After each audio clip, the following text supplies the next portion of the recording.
Hey guys, what's up? It's me, Thomas. Today we're back here with another Nostalgia Critic. And today we're actually checking out an old one. It's the Muppet Christmas Carol. So yeah, the Christmas Carol meets the Muppets. So it's definitely something you don't see every day. I think it's actually one of the more popular Muppet movies. I don't know, what do you think is the most popular of the Muppet movies, you know? There's Treasure Island, In Space. I'm kind of curious now. Anyone else? Anyway, better just get started. So be sure to subscribe for more. Hope you enjoy. Let's take a look back at this classic tale of the Christmas Carol. That's VPN. The best VPN there is. Take back your online privacy today.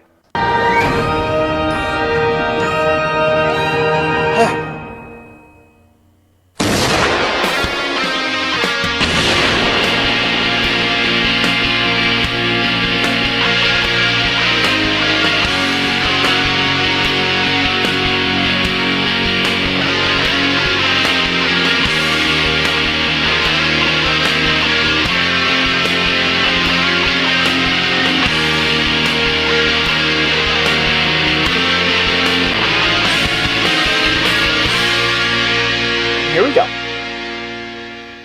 Hello, I'm the Nostalgia Hey, Critic. guy, remember? So you don't have to. Does anyone else find it strange that one of the most popular renditions of a 19th century novella written by one of England's most celebrated authors has talking socks in it? Here it comes. Despite being released in 1992 and underperforming at the box office, Muppet Christmas Carol has become a beloved film for many, as it was the first version of Christmas Carol many kids saw growing up. Yes, I understand. I grew up with the Mickey Christmas Carol, and that'll always hold a place in my heart. But objectively, I don't know if I call it one of the greatest adaptations. I was kind of wondering the same thing about the Muppet version. Is this truly one of the great adaptations, or are people's nostalgia remembering it better than it was? Well, I find there's two camps when it comes to Christmas Carol adaptations. What? The excited younger crowds that haven't lived with it very long. Oi, this is the greatest thing ever made by humans is what? And the older crowd who have seen it so many times they're sick to death of it. Oh my god, enough already. How many times do I have to hear Stick of Holly through his heart? Oh, you just need a visit from the ghosts of Christmas. Blow me, Pip. And then there's a smaller group of people like me, the Christmas Carol snob. Well, there goes my new character. Now what am I supposed to do to pass the time? What? Ooh, Bolero! I'm one of those people who loves the story so much, I've never seen what I consider a definitive version. Some come close, but they all have problems here and there. With that said, I'm also one of those people who can always find something good in every version. Even if it's an awful rendition, just a basic telling of the story still brings a smile to my face. If Mr. Magoo and the Flintstones time travel to do a crossover, I'd probably find something of value in it. Somewhere within all these different viewpoints, there must be a way to figure out where the Muppets fall in this lineup. So whether you're the cheerful optimism of the season, Tiny Tim is the most delightful tadpole he is, pimple and blotch. the tired fury of tedium, You wanna know how long frogs live? 10 years! Tiny Tim's dead! or someone in between, this is the Muppet Christmas Carol.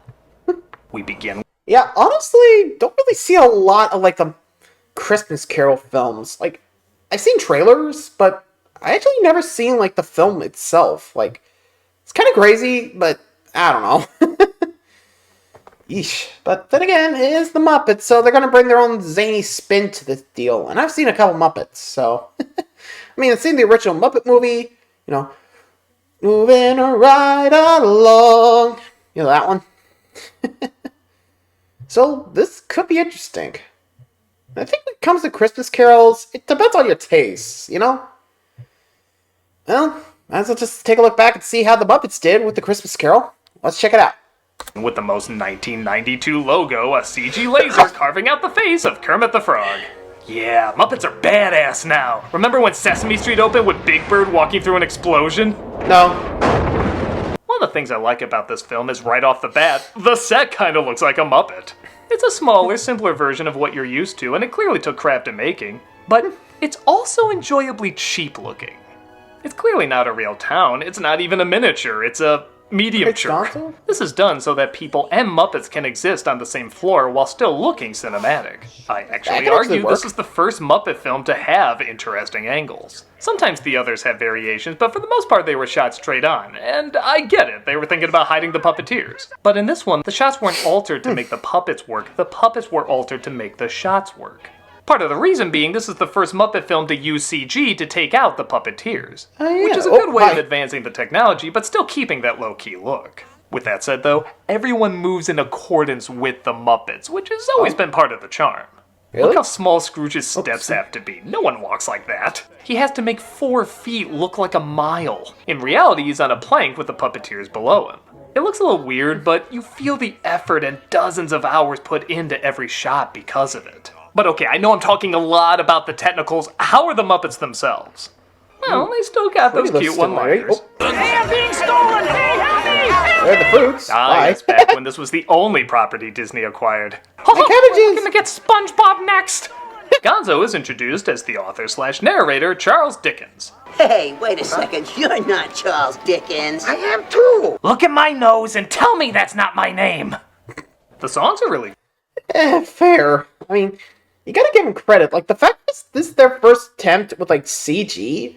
They actually use, like, both, like, the rage stage, so the puppeteers on the ground could, do this. The usual just... Makes sense, in a way. And skill? Everything relative to, like, say, one of the Muppets? Makes sense. Then again, it's just me, but... Anyway. good, written by musical legend Paul Williams. There goes Mr. Outrage. There goes Mr. Sneer. He has no time. Puppet is using puppets. I just shit myself. Goddamn. But you might have noticed something a little different about this Muppet project compared to the others. It surprisingly takes itself seriously. In the past, the idea was whenever the Muppets would tell a well-known story, their larger-than-life personalities would screw it up somehow. They'd still be hard, but you usually watch them to see how not to tell the story. Here comes the beautiful horse-drawn coach you've all been waiting for. What the... This is the first one not only to use text directly from the source, but also not have Kermit as the lead. Which I think makes sense for a more dramatic telling. Every idiot who says Merry Christmas should be boiled in his own pudding and buried with a stake of holly through his heart. Yeah! Kermit. I'm Cratchit, aren't I?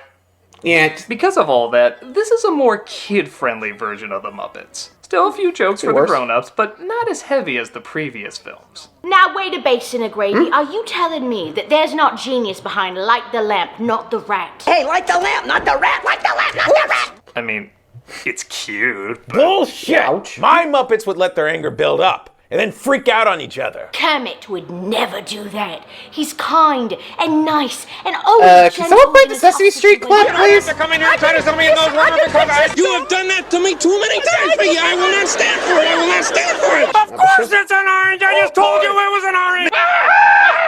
Piggy, you are fired. You are fired. Piggy, you are fired. You were saying? I think I've been emotionally scarred. You think that's bad? Check out their old coffee commercials. All right. I really don't think you're ready for that yet. They're a little harsh. He always was a cutout. What's that even Kermit? That was Wilkins. Clean conscience can make a horse this scary.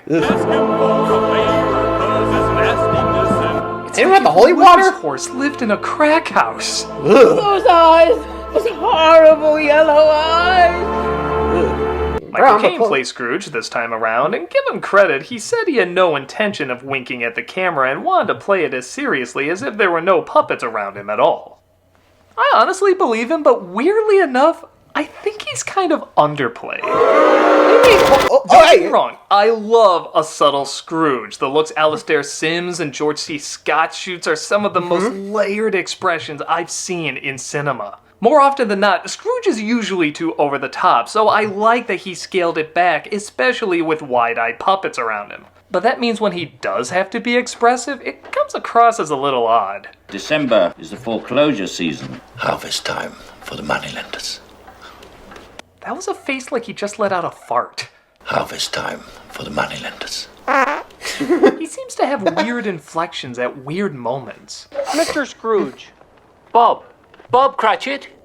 He said that like he hadn't seen Cratchit in years. Bob Cratchit. From 8 hours ago. Where have you been all these minutes?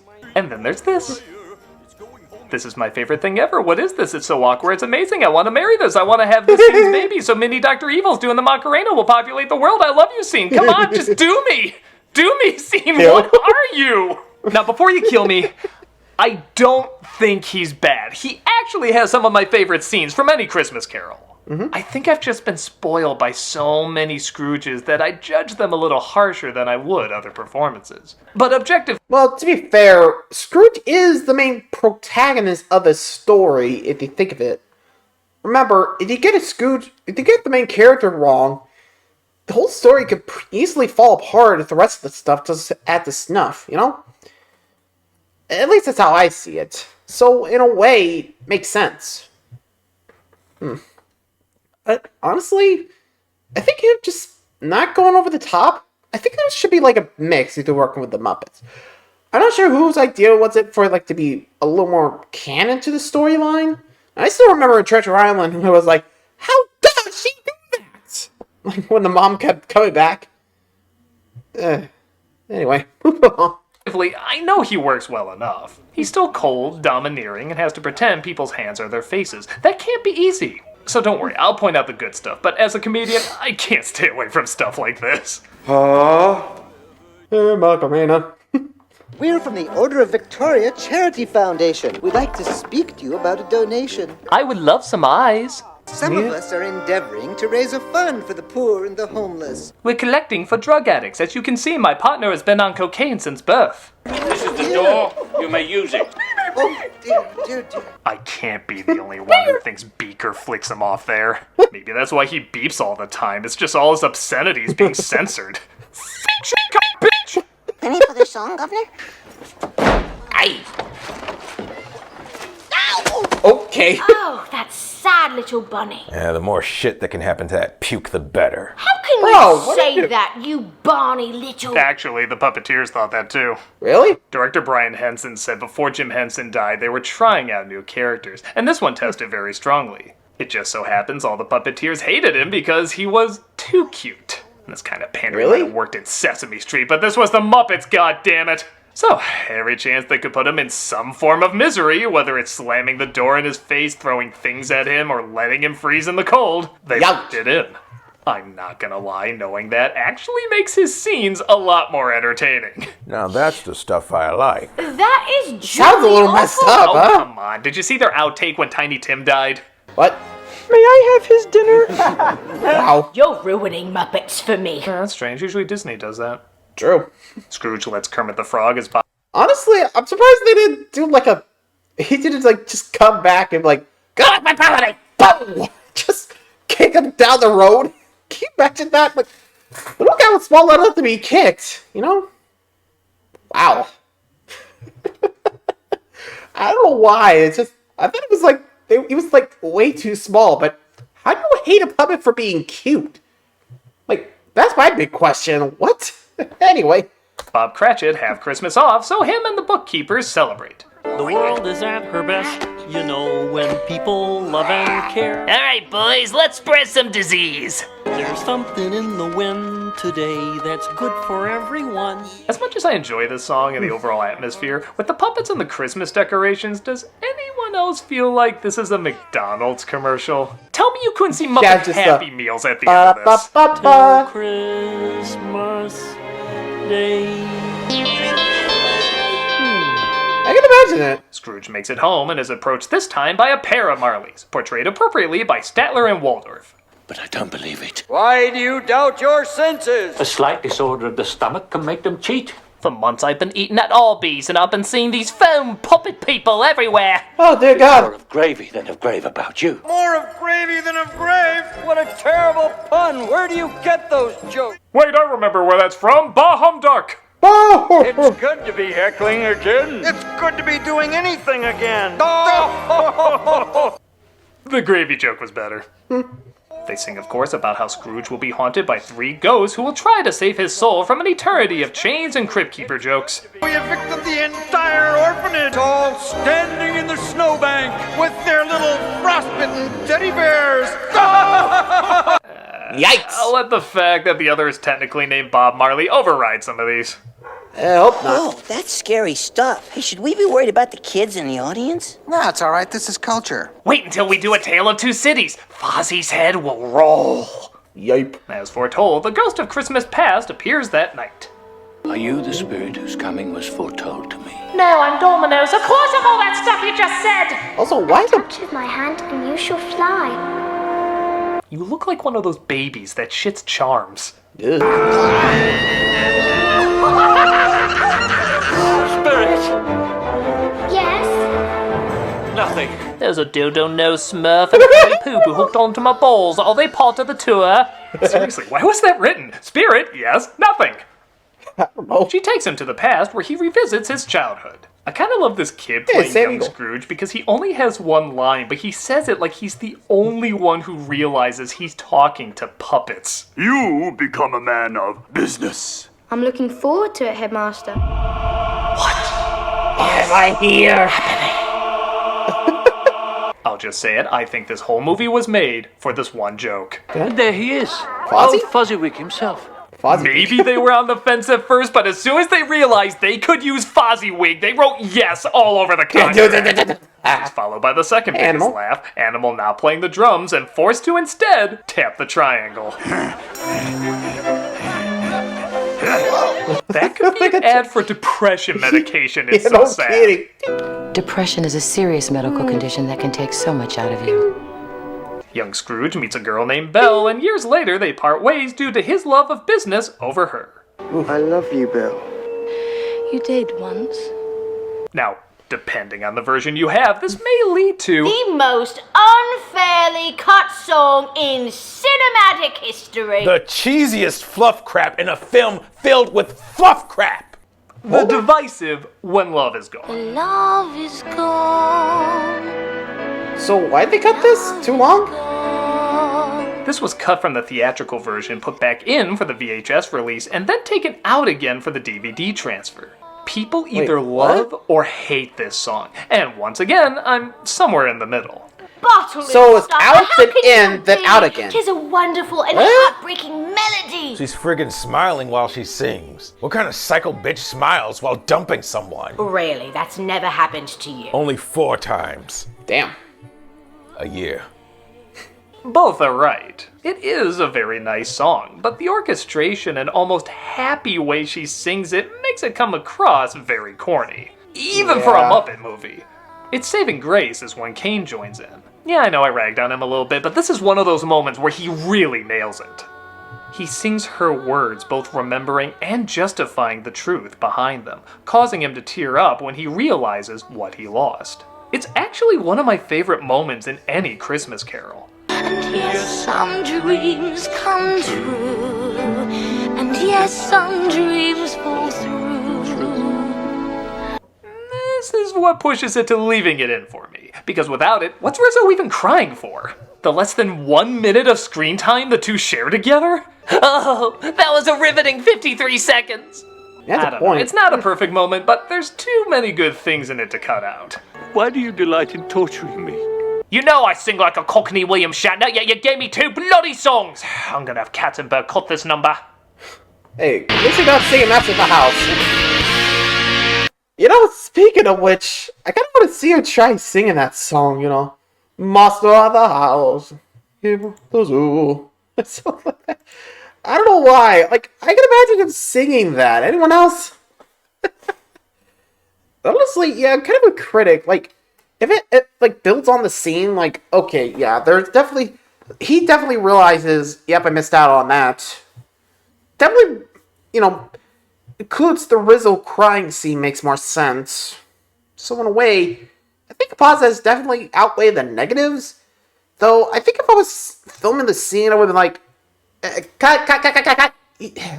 Ma'am, you're singing great, but why are you smiling? Just out of curiosity, why? Just, can you try to make sure it's like a sad tone? Oh. Never mind. We'll just go back to happy tone. Kind of curious to see how it sounds actually with that sad tone. I made that joke. Anyway, move along. Back to it. Except, Christmas present. Scrooge's Scrooge returned back home, but he gets another visitor. Oh I shouldn't have licked Kermit before shooting. Come in and know me better, man. My God, he looks like Jabba the Hutt melting into that princess from Brave. Did I already say that? You did. This is the Ghost of Christmas Present, played by a Jim Broadbent impression, who has one of my favorite additions to this character, a bad memory. You're a little absent-minded, Spirit. My mind is filled with the here and now, and the now is Christmas. That's actually rather brilliant. I'm shocked more adaptations don't work that in. I also like that Scrooge legitimately gets along with him. It adds something different, and it makes sense he would lower his defenses a bit as he changes through the night. It totally makes you forget the Cabbage Patch demons you convinced yourself were cute. It is the season of the heart. He sings It Feels Like Christmas, and yeah, I won't talk about this dance again. Yeah, you already One did. more. I love it when he's like, oh, got to move, and he's like, oh, I almost tripped, but I didn't. It was a dance. And we get a nice crane shot revealing this couple walking down alleyway, realizing it was the end of the set, so they stand there awkwardly. I wish to see friends, kin. Show me family. Scrooge is taken to his nephew's house, who invited the SNL Muppets, and they have some fun at his expense. An unwanted creature. It's Ebenezer Scrooge. Yes! Oh! It was at that moment that Ebenezer vowed to murder his nephew and his entire family. Or more like, oh, you're not getting the will. Oh, what a jackass that Ebenezer seems like! Wait a minute, you're Ebenezer! Oh! Did I say what a jackass that Ebenezer seems like? Wait a minute, you're Ebenezer! Oh! Did I say? They next visit Bob Cratchit's house, and we see that Miss Piggy plays his wife. It smells so good, Mother. It does, doesn't it? Spoke to anybody? Never do that again, Piggy. Yeah, please. We also see What happened to Tiny her Tim voice? not only has a terrible cough, but also has to walk with a crutch and an extra wire on his hand. Such a meager feast. But very much appreciated. That awkward moment when the family is starving so much Piggy is forced to make a Sophie's choice and eat one of her daughters. Though to be fair, she does know someone who can do frog legs. God bless us, everyone. Life is full of sweet surprises. Every day's a gift. Okay, I'm just gonna say what you're not supposed to say.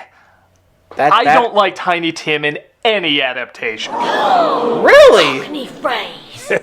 I'm starting to like this guy more and more. But Hold up. he's surprisingly a tough character to adapt. Really? Everyone thinks if they just throw a kid with big eyes and an innocent smile, that'll tug at your heartstrings enough, but it's a bit more than that. In the book, he's supposed to be wise beyond his years because he knows he may not have much time left. In your mind, you can imagine how a sick child would say these words in a convincing way. It's very difficult to translate that to screen without it looking too Jesus-y.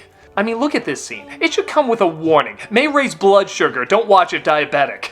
Teach us in our dreams and Hey, didn't eat the pig. yes, please. It's sappier than a maple tree with the Berenstain Bears and Keebler Elves living in it. The closest I've ever come to liking Tim maybe is in Scrooged or Mickey Christmas Carol. And that's only because they barely said a thing. And you know, even when they did, it felt a little lame. God bless us, everyone. Oh my, look at all the wonderful things to eat. I always feel more bad for Cratchit and Scrooge's reactions to hearing Tiny Tim passed away than actually hearing Tiny Tim passed away. Maybe I just haven't seen enough of them, but he always seems so perfect it feels too manipulative. But with the way it's written, that's hard not to do. Don't make me bang a your Yeah? Cheerio, what? Hey, I like you. You want to catch Well, a beer busy. and talk about Hold on. more dead I kids? think we have different ideas of pastime. You sure? I Yeah, read the that ending of does sound Prince right. Terabithia every night before I go to sleep. I'm busy for the rest of your life. Makes The sense. spirit reveals his time is at an end, resulting in death by Skittlespox, and the ghost of Yeah, it Christmas could've been future worse. appears. I fear you more than any spectre I have yet met. Why do I always Future's think one of the unknown, hens from my friend. Chicken Run is under that robe? Yeah, it sounds right.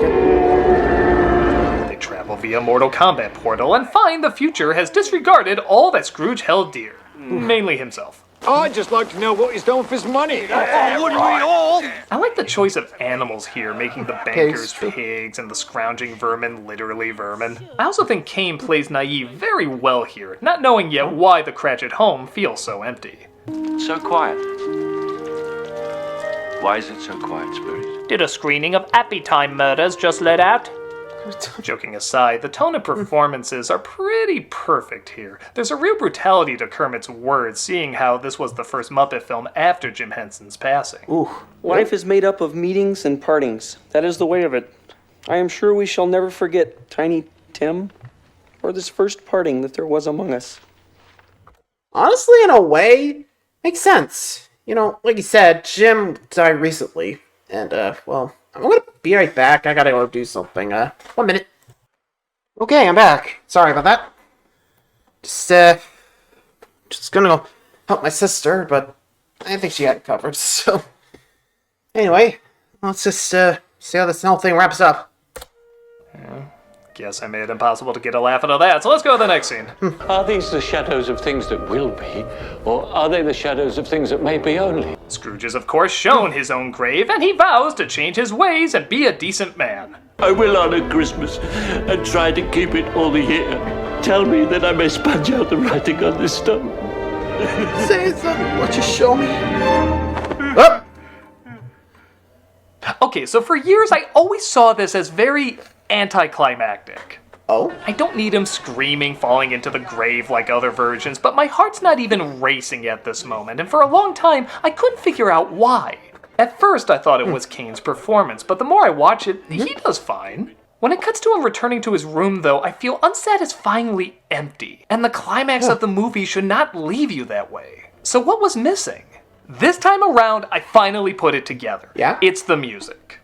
The music for the majority of the movie is fine, but for whatever reason, it is very soft and underplayed here. I do not understand that.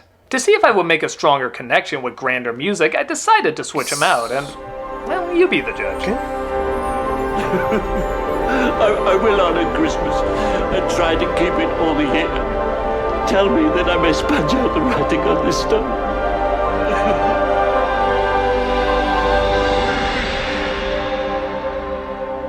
Now that felt like a climax. That it did. And it did. What she said. Funny. The following scene, Scrooge finds himself back at home and in the present. Oh, heaven in the Christmas time be praised for this day. I say it on my knees, Jacob and Robert, on my knees. Oh, it's that kind of movie. Oh!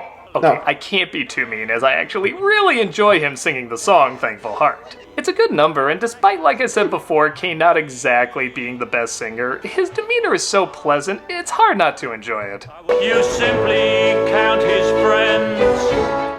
He's so happy. And a promise to share the wealth. It's a good try. Who knows when it ends?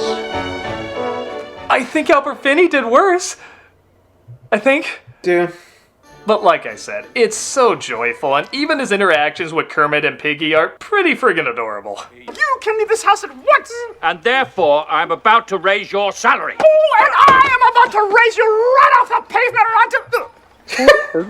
I said divorce that bitch and I'll raise your salary. They sing a reprise, or first rendition, maybe, of When Love Is Gone, called When Love Is Found, and they, of course, have a Merry Christmas. And Tiny Tim, who did not die... Oh, isn't that swell? He was ran over by a carriage the following year. Poor kid never played Frogger. Goddamn. So, with all the problems you pointed out, and the millions of other versions, was this as underwhelming as you expect? Honestly, I mean, it's a kid film. What do you expect? What? Oh, jolly apples and pears, jolly! Shut up. Both of you, yeah. I don't think it's one of the greats, but it does have some great elements in it. I'll admit, I would have liked a version similar to the old Muppet days where everything goes wrong and it's geared a bit more towards adults. But I'm also happy that so many kids have an intro to this that includes so many lines from the original. They could have gotten by fine not using the text from the book, but they went that extra mile, and at a time when a lot of kid-friendly versions didn't do so. The problems I have are not major ones, certainly not anything I would describe as awful. They're definitely just a bit of touch off sometimes. nitpick kind of The deal. moments that work not only work though, but they add a lot of little touches that go a long way. My favorite moments are surprisingly the extra stuff they throw in, the ghost memory loss, Scrooge singing with Belle, the character casting, and the catchy songs. For someone who loves this story, that's more than enough to say this is a flawed but still worthy adaptation for people to see. Amen. Come on, it's awful and you know it. Okay, this is going beyond being sick of Christmas Carol. You have a legit hatred of this movie. Well, yeah, I was supposed to play Scrooge. You were? Who are say, you? what? Yeah, what are you talking about? It made sense to cast me as Scrooge because of my past being so violent and all. What? Violent? But they preferred a human actor, not someone who wanted to spread the word about a certain beverage. What the jolly. Wait, hold on a minute. Bloody wanker tanker.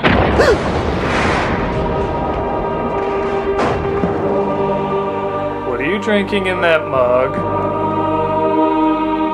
Wilkins! Salute Wilkins Coffee. Of course, you are gonna be the star so you can spread the evils of Wilkins Coffee! You know, a house isn't a home without Wilkins Coffee. Well, you're not gonna get away with it this time. I know what's gonna happen because I have my own ghost of Christmas future. I hate to tell you, but you don't have a future. Wilkins is still evil! Run!